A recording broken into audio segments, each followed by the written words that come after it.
bans coming out already. 2 of them for SKT, with Kha'Zix and Jax taken away here. So 1 towards the jungle, 1 towards balls in the top lane. For Cloud9, their current first ban will be Lee Sin. So we don't want to allow Bengi to get on Lee Sin.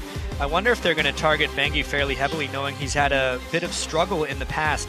Maybe they want to force him onto something like Nunu. OMG had a very good Nunu game. SKT T1 K is the other team in this tournament that is fairly Nunu heavy as far as what they're willing to pick in Champion Select. And one other thing about Cloud9 that they've really been trending towards recently is just late game champions. That's what we saw with the Twitch, and that's what we saw in their NALCS finals against TSM. Well, speaking of Twitch, Lucian is banned away here. We've seen Sneaky play Twitch already. We know that Piglet plays a lot of Twitch. You've got to expect that Twitch is probably going to appear somewhere in these lineups. Kassadin was the final ban from SKT, and, well, Kassadin coming back into his ban rotations. Yeah, he's going to see that almost every game, but guess what is still on the board? Faker Playmaker right there, and he just locks in the LeBlanc. He hasn't gotten a chance to play it much. He's played it 1 time in the 17 games they've played in Champions and NLB combined. It was a victory, though. Let's see if that can be the record here moving forward against Cloud9. One thing's for sure, always an absolute pleasure to watch someone like Faker on LeBlanc. Other side, there's the Twitch that we were expecting for Sneaky, and Elise also picked up by Meteos. What else would it be? Yeah. Played now 7 games in a row with Elise if we go back into the NALCS playoffs. Some things in this world are true, and Meteos will pick Elise if it's up as soon as they possibly can. The Twitch seems to be the other thing that is their new Tier 1 AD carry, but man, they gave up LeBlanc for it. And if anyone can pop a Twitch when he pops out of stealth, it's Faker's LeBlanc. Yeah. That'll be tricky. That will be tricky for him. We'll see how Sneaky and the rest of Cloud9 really deal with what Faker can do. Their single target blowing up potential really is what we're going to be seeing out of Faker, unless maybe they can stop him before he gets to that point. Exactly, and I wonder with all of SKT T1's coaches how heavily they're going to target Cloud9's money champions and how much they're going to go on their own thing. And right now it looks like SKT is just picking what they want, not trying to take away from Cloud9. Because if you want to make sure that Faker blows up a Twitch, you get rid of the Black Shield for Morgana, which Lemon Nation is his most played support, undefeated, 11-0. They're most likely going to pick it on this rotation through in picks and bans to try and give them a bit of immunity. SKT is happy with going with their champions as well. Yep, Evelyn, a relatively high-featured champion for Bengi so far most played this season. Yeah, relatively high being, well, the most high, if that's even a real thing. For Cloud9, no changes really so far. Lulu locked in for Link again in the mid lane. Morgana picked up again for Lemon Nation in the support role. They could actually get exactly the same team comp they had against Fnatic if they want to do Trundle in the last pick. There's a few fan chants wanting some tricky picks. I don't know if they'll get it though. Yeah, Piglet was hovering over Maokai. The entire stadium is now booing because he switched away from Maokai and went instead over towards Ezreal. Not seen any Ezreal in our normal games here today, but we of course did see 2 Ezreals in our Earth game, which obviously not particularly comparable, but well, if he plays anything like Bjergsen did earlier on today, then that's dangerous stuff. Leona as well here possibly for Mandu as the clock runs down. Mandu has done a lot of jumping around on supports, trying to find exactly what works for him, and he honestly hasn't found much. Piglet has very much been a guy who wants to hard carry games. Vayne's a champion that he can try to do that on. Last second switch out to Vayne, and whilst they were booing Piglet 10 seconds ago because he didn't lock in Maokai, they gave a big cheer once this Vayne does get locked in with the Zyra support. On the other side, Balls makes this an unchanged roster for Cloud9 by picking up the Trundle for the top lane. As far as Cloud9 goes, we've seen the way they want to play this one. They are happy doing straight up lanes. They can wait a little bit till late game when Twitch and Trundle get going. And as far as team fights go, they're just trying to chain the Cocoon from Elise and the Dark Binding from Morgana. The SKT composition, though, is obviously something we haven't seen so far. Faker will definitely be trying to assassinate Sneaky and dominate the lanes.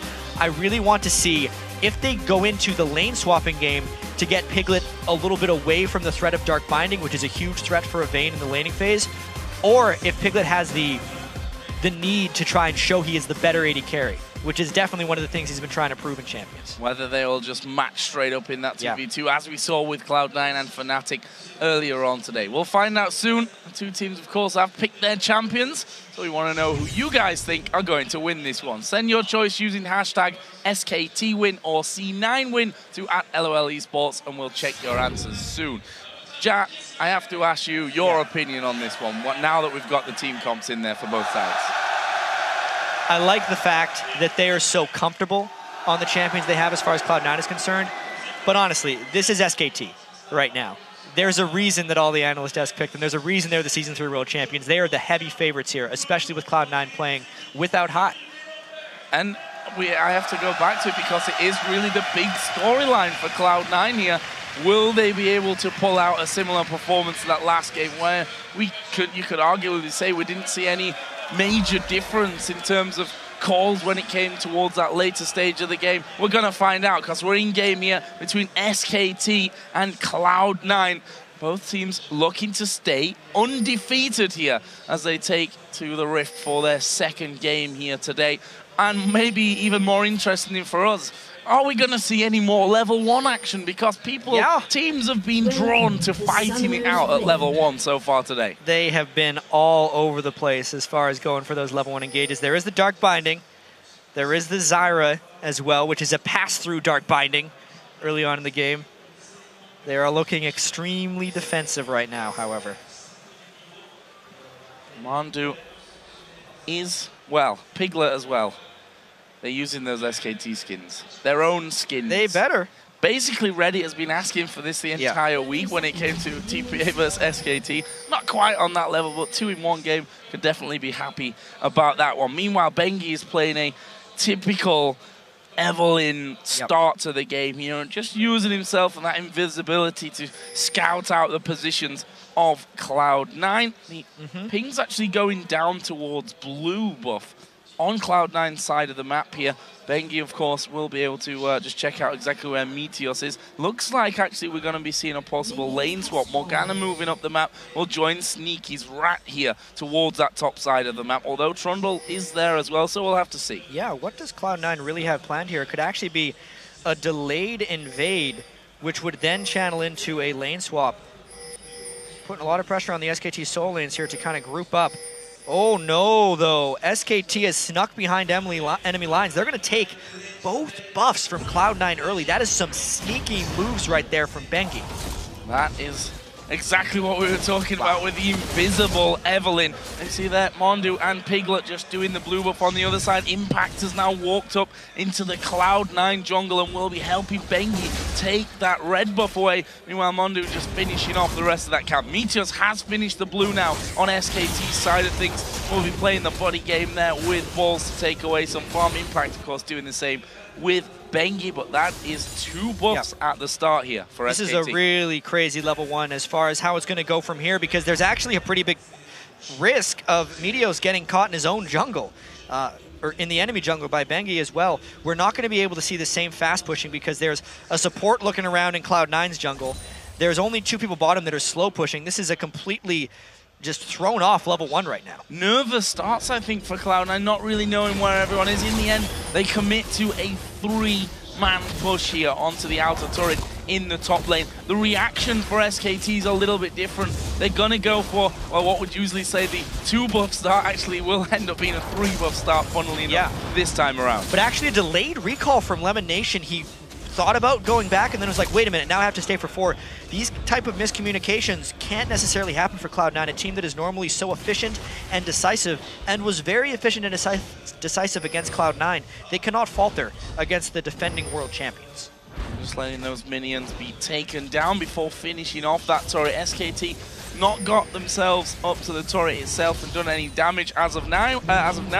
Balls did, of course, just TP in there into that bottom lane. So Cloud9 take the first turret of the game. They're going to have some protection down in this bottom lane, but that's level 3. This is really, really bad. They're going straight in onto him. Mondu is tanking it. That's going to be first blood. Goes over to Mondu. In the end, they probably would have wanted to have that on Piglet, but a kill's a kill. Yeah, and it was just an execute kill onto Mondu. He almost over-tanked the turret so Piglet could kill him and continue the push without being a threat. And Faker burns a flash solo in that mid lane. That is terrible news, pretty much, for Link here. I did see, of course, in the game earlier on, it was Faker who actually was forced to flash in the early game. This time around, though, with the mobility of LeBlanc and Link not having a flash, Link has to play this one super, super carefully and defensively. As Piglet here now back on towards that turret. Cloud9 have moved their jungler in to keep a hold of it. Yeah, the fact that they're up a turret but actually not up in gold speaks very poorly for their overall chances in this game right here. For all of SKT's struggles in their slump that they've been in, they're still incredibly good mechanical players. Just the tactical game that they've been missing out on. They're doing fine early on in this one, and they still have the mechanics. Impact actually getting hit by the bind in there, was trying to bait things out. Should have been pretty obvious, in my opinion, to Cloud9 that something like that was going to be happening. Bengi, of course, did go in. They decided not to really follow through with any of that damage. So let's have a look where it's left. I want to specifically, of course, focus on the 2 AD carries here. Yeah. Vayne, more farm at this point than Sneaky. Got that assist in there as well. And that's still a very starved and farmed Trundle, which is completely counter to the way Cloud9 likes to play. They really are one of the rare teams that often employs a top lane carry as far as Balls is, and there's no way that can happen with the early start in this game unless they give him a lot of free time and protect him somehow. Making him defend this turret 1v2 against a Vayne and a Zyra with multiple stun options is not going to lead to a strong late game Trundle. Yeah, and a very strong late game Vayne, which is pretty much the exact opposite of what Cloud9 are going to be wanting from this one. Meteors, of course, did decide to come back down to this turret to give his top laner, or his solo laner, obviously down in the bottom this time around, that extra bit of support. But the damage onto the turret is slowly but surely working toward SKT's first turret of the game. Yeah, SKT absolutely with an upper hand in that bottom lane. And then also in mid lane. It's not like Cloud9 is getting advantages elsewhere, and considering that Meteos had to go down to the bottom lane to also defend, he's not able to lend aid anywhere else. Faker should continue to punish Link here. You can see Link is buying a fair amount of wards. He wants to kind of control vision from the mid lane. But if he can't get out from underneath his turret, the wards are no good. You have to feel, though, that turret is the safest place for him right now. Yeah. He's got no flash at this stage. The enemy jungler's an Evelyn, which you're not going to see unless he's right on top of you, unless he walks through a pink ward. The turret's the only thing that's really going to save you at that stage of things. So Link here has now hit level 6. That wild growth is going to make him feel a lot more comfortable. And there is that classic pink ward against an Evelyn. Trying to stop the Evelyn flanks. And something that we have to mention, because we've seen so much mid-lane Lulu here at the All-Star event, is it's not nearly the lane bully that it used to be. Yeah. When the help picks nerfs hit, and when you couldn't get 2 glitter lances off of 1 help picks after blue buff, the laning of LeBlanc deteriorated heavily. She's more about her utility, her shielding, her safety, her move speed, stuff like that. And she's not going to destroy in lane. So Faker with LeBlanc is actually the one who can win early, and you saw that with a bit of the flash. It's a testament to Link that he's kept up that close in farm. Now we're going to see duos heading into this bottom lane. Blue buffs, first ones of the game that will be transferred over, of course, this time to Faker on the top side. Bottom side of Cloud9's jungle was invaded by Piglet and Mandu in the early stages of this match. This time around, Cloud9 will secure that one with Meteos moving forward. Yeah, they finally standardized these lanes a little bit, but the question will be, now, is it too late? How far behind his balls? Can he even 1v1 impact? And can they deal with the Vayne Zyra when they hit level 6 and they decide to go in on something? Well, Vayne is already level 6. Mandu's not going to be too far away from that as well. You also have to consider what if Faker starts roaming and getting involved in other areas of the map. There's a polymorph just to make sure that Faker couldn't follow through on the damage, but one combo takes half of Link's health. Bengi is sniffing around as well. He's hit his ultimate level 6 as well, and that may help them jump in. Faker's gone deep, but Balls has come around the side. They're not too worried with Bengi actually being there as well, and they're going to spot him out. They must have just seen him at the end there, maybe still not.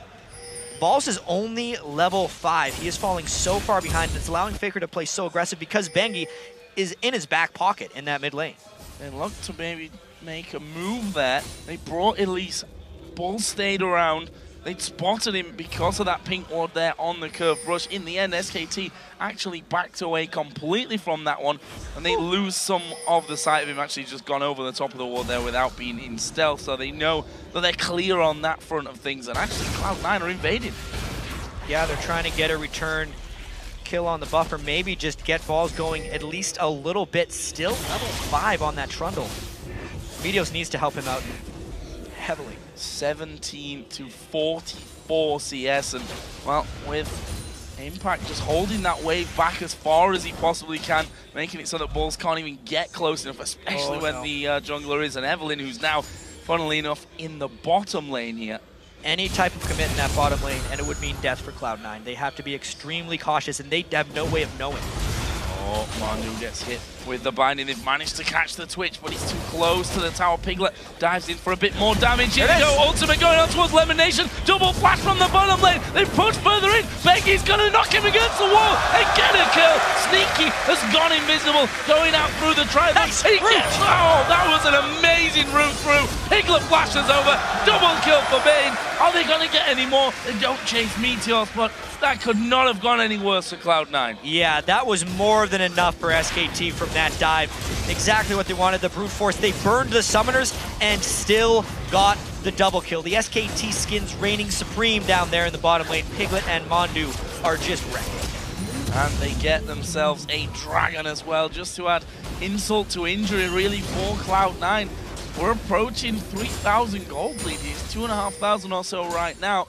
That is not the start that Cloud9 needed in this game. We're only 10.5 minutes in. If we compare it to the Fnatic game, which was standard lanes and very slow and farm heavy for the first 15 minutes, this is such a different scenario. They've really been forced into their decision-making so much sooner, and more importantly, taken out of their comfort zone. Bad news for Balls here. It's Faker that's actually tanking up the turret. In the end, are they going to dive in? Yes, they are. Faker taking a lot more damage than he really calculated. Balls still sticking to his tower. I think Impact might be warned away. There's no helping coming here. Cloud9 are actually making a play on the mid turret. There's the dive in. It's Faker that comes back in to secure the 4th kill of the game for SKT. They had all the time in the world to do that because Meteos was very clearly shown in the mid lane and there was no one else coming to help Balls, really just leaving him on an island, which is very unlike what Cloud9 would normally do. And it's all about their comfort zone and how Cloud9 was completely removed from that just at the very start of the game.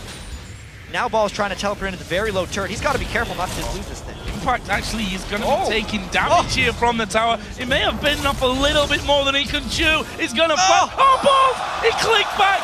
Impact's going to get away from it. That was a catastrophe, and now they're fighting down the bottom lane. They get the kill back, but Lemon Nation will fall. That's 3 kills now for Piglet. Are they going to keep going? No, because Link is there. Piglet actually going pretty low.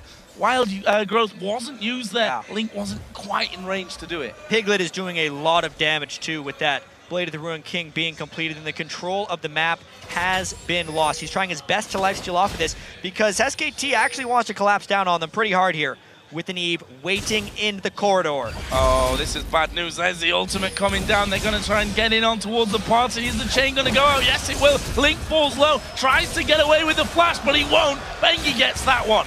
And he did not use his wild growth there. He thought he was dead regardless. Plus, he was silenced at a lot of critical moments where he would have wanted to use it.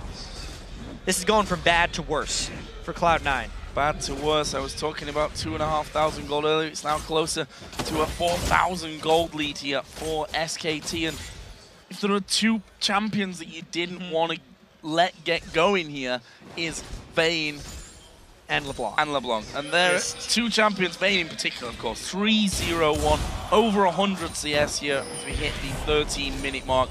This is going more than to plan, I think, for SKT. Yeah, one of the big worries for Cloud9 coming in here with Link in place of High is that when really tricky decisions and map movements would kind of catch them off guard, they wouldn't have a default strategy to go back to because they have to make everything up on the fly.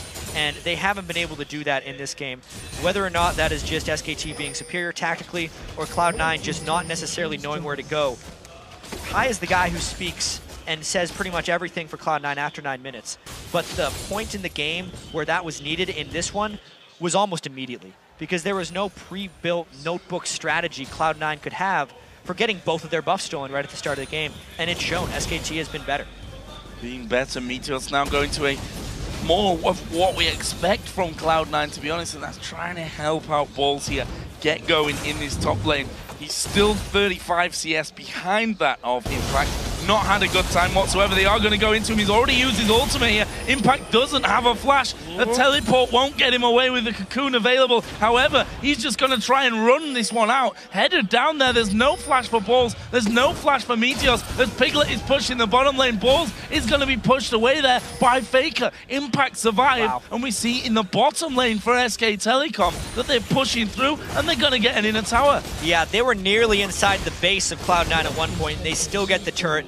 On Impact's side, he has made one big escape after another. Balls just barely missing out on a couple of kills, and maybe for the first time ever, we might be seeing Balls on tilt a little bit. He missed that flash early on in the game, and now Meteos is trying desperately to help him, and the ganks just are not paying off. They're miscalculating. They've never really been this far behind an enemy top laner, and they're not able to close the kills that they want. Bit of an unfamiliar scenario here, possibly, for Cloud9. This is a scenario where you definitely don't want to have not a stranger in your team, but certainly one that you've obviously not had the kind of practice with that you would really hope for coming into an event of this magnitude. You see there in the mid lane, Faker, Athene's is done for him. On the other side, Link not quite up to that level just yet. We've got 1 minute as well until the next dragon of the game comes up. SKT, of course, took the first one after picking up a couple of kills. Yep. Easy stuff for them. Timer's down for them. I don't believe that Cloud9 had any vision of it either. 5,500 gold in 15 minutes. This is actually, I think it's almost a bigger lead than what OMG had on TPA in the previous game. SKT is absolutely dominating them here. We said that Faker completed an Athene's before Link could get to it. He just went back to base and bought a needlessly large rod on top of it. That's a tremendous amount of burst potential. Lemonation has not even gotten time to put any points in Black Shield, and they really just have to hope for picks where they have more people. They never have more people. Wow, this is going to be destruction as well. Lemonation's going to get his ulti off, but he goes to go down to Piglet. Meteos did get the kill back onto Piglet. Here's the flash away. Sneaky's going to try and finish off Mandu, but Mandu turns around and says, nope, I'm going to get that kill. He's still having the poison ticking away on him, but it won't be enough to finish it off. That's a 3-for-1 for SKT. But there is Link popping out. Bengi's going to go dangerously low from this one. But here comes Faker from the side. That will be enough to force Link away. Faker actually going in for the kill. Whoa. Link putting some good damage back. Bengi's coming back in. This could be a suicide mission. Oh no! They work it brilliantly. They get the kill and get out. That is a tremendous step forward for Bengi, making that call proper. I got a chance to actually talk to Faker the other day and ask him about Bengi's struggles and what was going wrong for them. He said more so than the vision control and anything else is his mechanics in small 2v2, 2v1, 3v2 scenarios, and they haven't been winning the fights. They barely won it there because they made the right judgment calls and they mechanically played it right. We just saw, Faker's actually coming in towards Lemonation, wants to say, no, you're not taking that dragon from right under our noses. Meteor say, no, I really am. I'm going to try for it at least. Sneaky coming in from the side. Faker throws all the damage towards Sneaky. Piglet's on the top side of things as well. They've got vision of that brush, but they've not got the time to do the dragon safely and then get out. You have to fear that SKT going to clear out the vision and do the dragon on their own.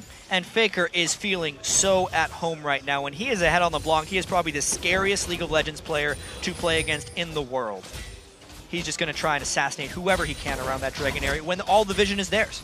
And we also saw just previously to that the result of the absolute carnage that Impact has brought upon Balls' early mid-game here with choking him completely of all that farm. He basically 1v1'd him there in the jungle. Here is the dragon, of course, the second one of the game going over to SKT. And look, they're moving up through the enemy jungle. They're going to try and collapse on Balls. Need to be careful, but they do have vision of Cloud9 coming up. This could be a potential fight where Cloud9 does have a slight numbers advantage for a short time, but SKT could collapse so quickly. They're pushing 2 turrets at once here because they saw Sneaky in the bottom lane. And they completely just pull Cloud9 between top lane, between mid lane here. In the end, they don't really get between either of them as Balls get stunned up against the wall. There's another kill for SKT. This time it's Impact. Are they going to try and find more? Link in the mid lane, dueling up against Bengi. Meteos is there as well, but they're going to dive towards Link, who used that wild growth on himself. There's the ultimate out of both Impact and Bengi. There is the repel on the other side. Sneaky actually got a double kill down the bottom,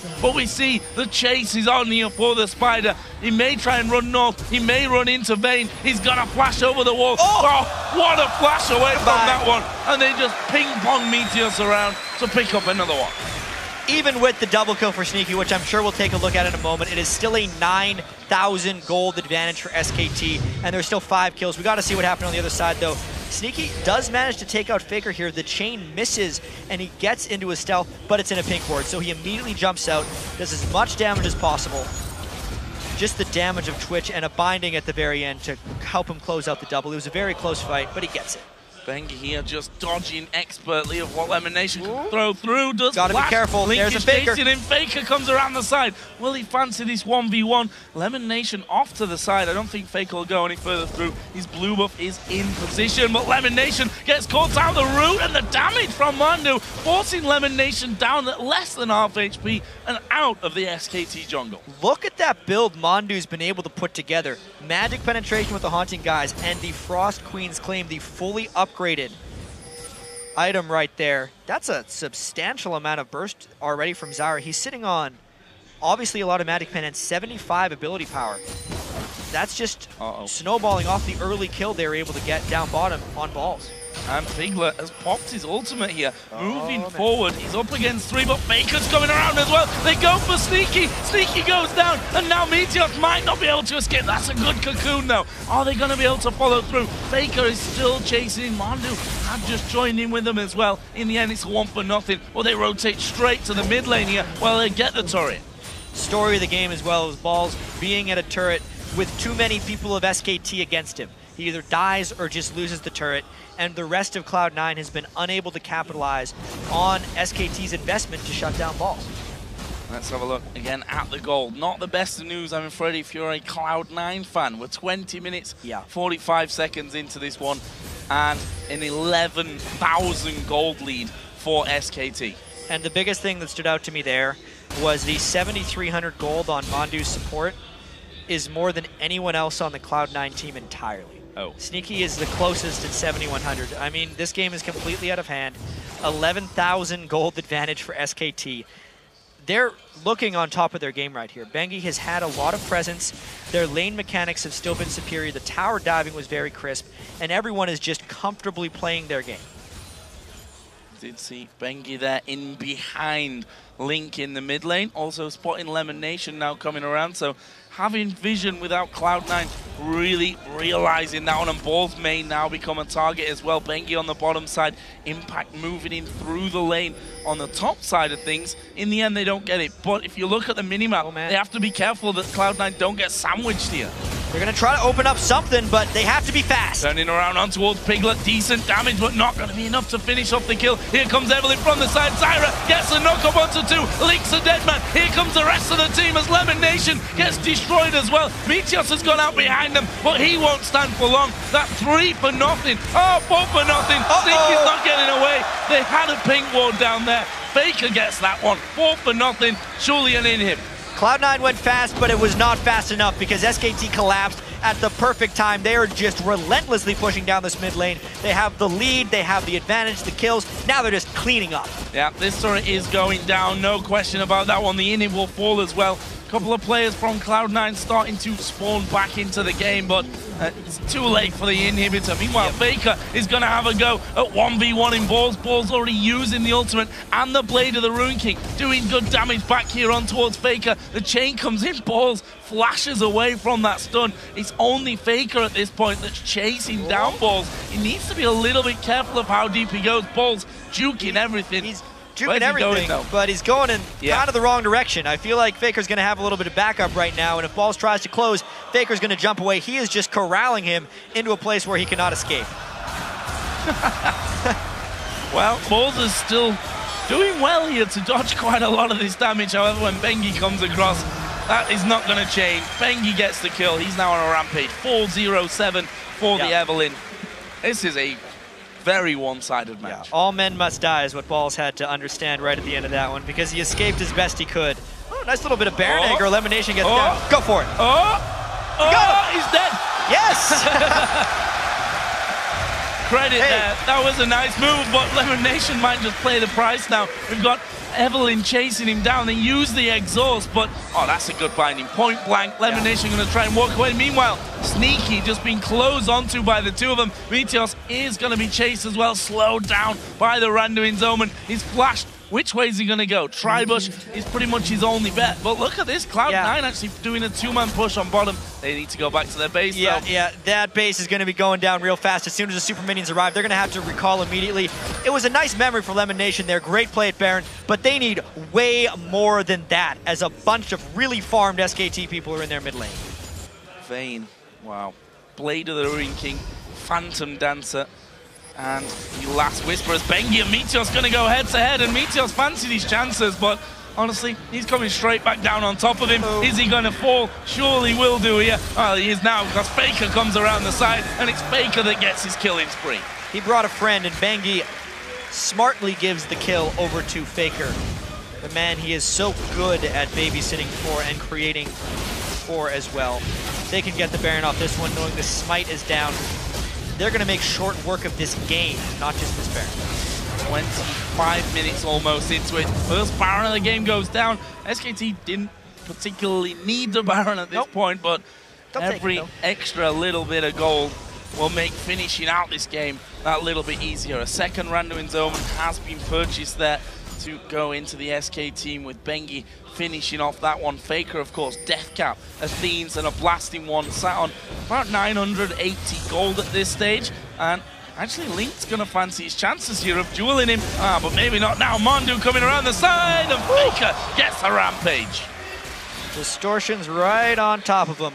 And even though with this giant gold lead, SKT could probably beat Cloud9 with almost whatever items they wanted to build, they're still building quite smartly. So the double Randuins makes it even harder for Sneaky to get through anything, because his spray and play or Ratatat will hit and slow his attack speed and move speed from there. Cloud9 is desperately trying to do these strange pushes right down the mid lane where they just overwhelm them with numbers, but that doesn't work when Faker's there. No, he's going to go over to Rage though. Faker follows him straight through.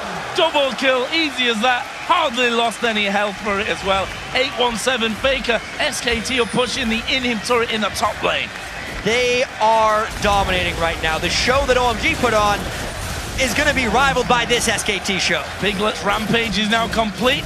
Inhibitor turret goes down. Lemon Nation should probably just hang around by the fountain right now, because he's not probably going to get anything, as Balls is having a go at Faker. Here comes Impact though. He's having a go at his clone. He got him. Oh, he got him. No, the clone he walked away with, trying to bait Balls into chasing that one. Balls went down in the end, and they're already on the Nexus turrets here. A Sneaky going to be fighting head-to-head with Bengi. We've got Piglet moving in as well. He'll now go unstoppable. Will they get the shutdown? No, they won't. Bengi unstoppable. They can focus and win the game right here. That second Nexus turret is going to go down. Lemon Nation's going to try and hold on there at the back, but it's all too little too late. SK Telecom T1 are going to take down Cloud9 here for the victory.